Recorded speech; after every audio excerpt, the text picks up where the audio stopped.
we came a long way in the pursuit of power. In this video, we will talk about manipulations and exploitations that this book suggests. It is the 33rd law in Robert Greene's banned book, The 48 Laws of Power.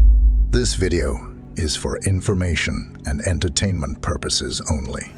Maybe you don't even have to use it ever. Exploiting someone's weakness is also a sign of weakness.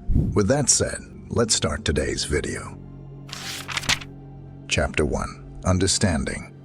In the pursuit of power, knowledge is the foundation. Understanding others, their desires, fears, and motivations becomes your greatest tool.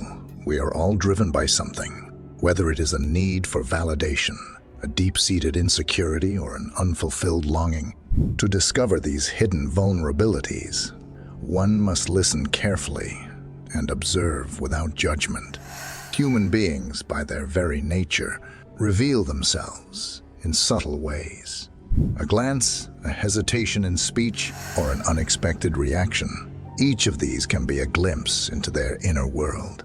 And it is in this inner world that you find the keys to influence. But this isn't about manipulation for the sake of cruelty. Rather, it's about navigating the complexities of human nature to guide interactions in your favor. The Stoics teach us the importance of self-awareness. Yet to be truly effective in understanding others, we must turn that awareness outward. This requires patience, a calm mind, and a focus on the present moment. By mastering these principles, we can uncover the thumbscrews of others, their weak points, which, when pressed gently, can yield significant influence. In the shadows of the human psyche lies the potential for both destruction and growth. To wield power effectively, one must recognize the delicate balance between these forces. Understanding is the first step, a step that begins with quiet observation and thoughtful reflection. In the silence, we find the truth that words often conceal. Chapter 2. The Anatomy of Weakness. Weakness is not always obvious. It hides in the corners of a person's mind, in the spaces where they feel vulnerable or insecure. Every individual has something that unsettles them, a particular aspect of life that strikes at the core of their being. This could be an unresolved fear, a painful memory, or an unfulfilled desire. Identifying these aspects is where the real power lies. To discover these weaknesses, we must first understand that they are often rooted in emotion. Human behavior is rarely logical when driven by fear or desire.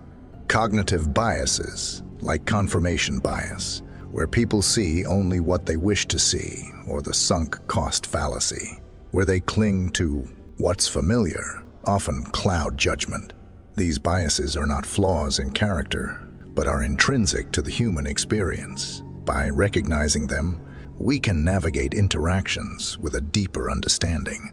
Consider the psychological studies by Kahneman and Tversky in 1979, who explored how people are more likely to take risks to avoid losses than to achieve gains. This insight reveals that fear of loss is a powerful thumbscrew. People will go to great lengths to protect what they believe is theirs, even if it means making irrational decisions. Stoicism, with its focus on self-control and rationality, teaches us that by mastering our own emotions, we can better perceive the emotions of others. This detachment allows us to see where others falter, where they are most likely to act impulsively. By carefully pressing on these weak points, never with malice, but with strategic intent, we can guide outcomes in our favor. In the interplay of strength and vulnerability, wisdom lies in knowing when to apply pressure and when to show restraint. Understanding weakness is not about exploitation for its own sake. It's about guiding the flow of human interactions with precision. It's about knowing that the most profound power comes not from overt control, but from subtle influence. Chapter 3. The Dance of Influence. Once the weaknesses of others have been identified, the next step is to wield that knowledge with precision. Influence is an art, not a science. It requires a delicate balance between subtlety and assertiveness, between leading and letting others believe they are leading themselves. This dance of influence is where true mastery lies. The key to this dance is empathy, but not in the traditional sense. It's not about feeling what others feel, but rather about understanding their emotional landscape. By stepping into their shoes, we see the world as they do, with all its hopes, fears, and blind spots. This perspective allows us to predict their reactions and shape their decisions without them even realizing it. The Stoics believed in the power of inner calm and detachment, and this principle is crucial in the dance of influence. When we remain composed, others are drawn to our steadiness. They see in us a beacon of control and gravitate toward that calmness. This psychological phenomenon, known as the halo effect, suggests that people tend to assume that if someone excels in one area, like emotional control, they excel in others as well. This can be a powerful tool in shaping perceptions and outcomes. Influence is most effective when it is invisible. Like a skilled dancer, you must anticipate the moves of your partner, guiding them gracefully without force. This requires patience and an acute awareness of timing. A word spoken too soon can shatter the illusion of autonomy. A gesture made too late can miss the moment of impact. The Stoics teach us to act in accordance with nature, to understand the flow of events and adjust our actions accordingly. In influence, this means knowing when to speak and when to remain silent, when to push and when to pull back. But always, influence must be wielded with a purpose. It's not about manipulation for its own sake. It's about guiding others toward outcomes that align with a greater good or a strategic goal.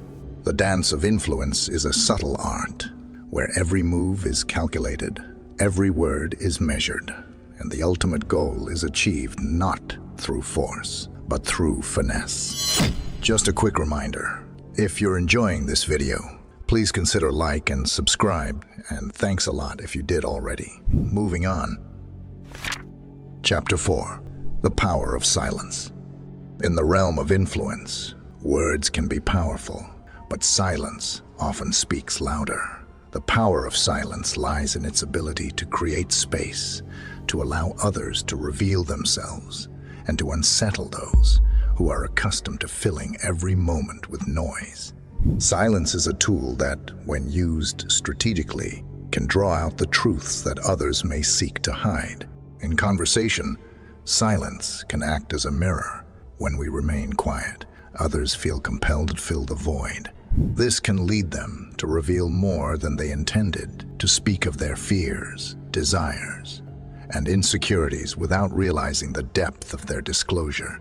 The psychological principle known as the illusion of transparency comes into play here, where people often believe their thoughts and emotions are more visible to others than they actually are.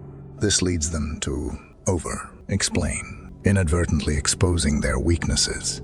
The Stoics valued silence as a form of wisdom. They understood that by speaking less, we can observe more. In silence, we become more attuned to the subtle cues, the twitch of an eye, the change in tone, the hesitation in speech, that reveal the underlying truth.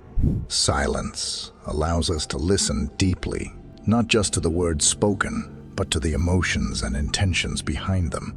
But silence is not merely the absence of sound. It is the presence of awareness. It is a conscious choice to hold back, to create tension, and to let others reveal themselves.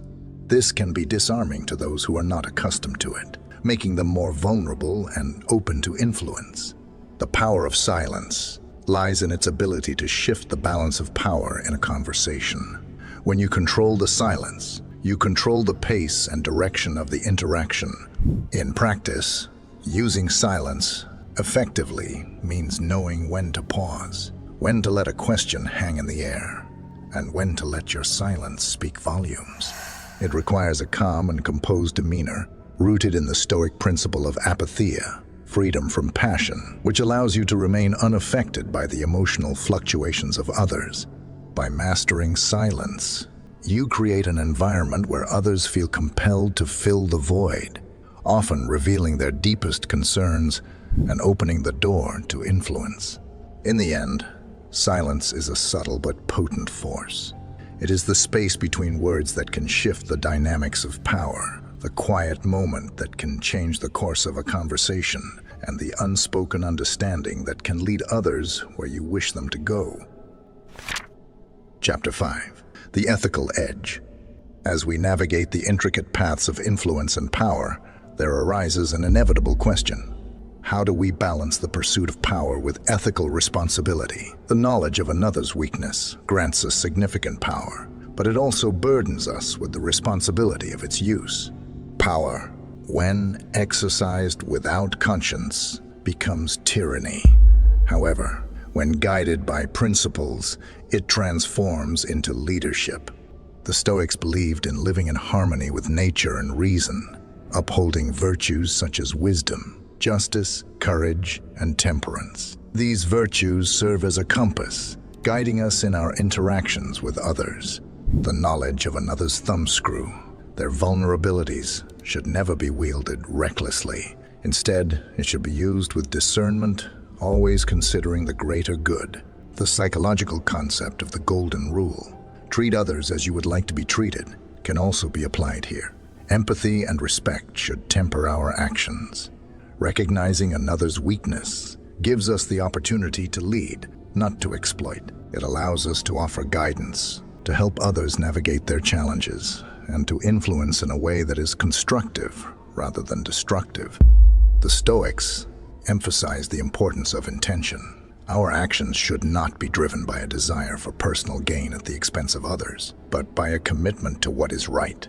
This does not mean that we should be passive or avoid power altogether.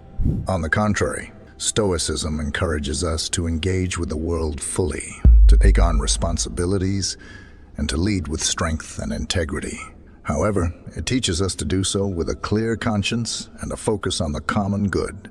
In practical terms, this means using your understanding of others to create win-win situations. Influence should be about guiding others toward better decisions, helping them overcome their weaknesses, and fostering environments where everyone can thrive.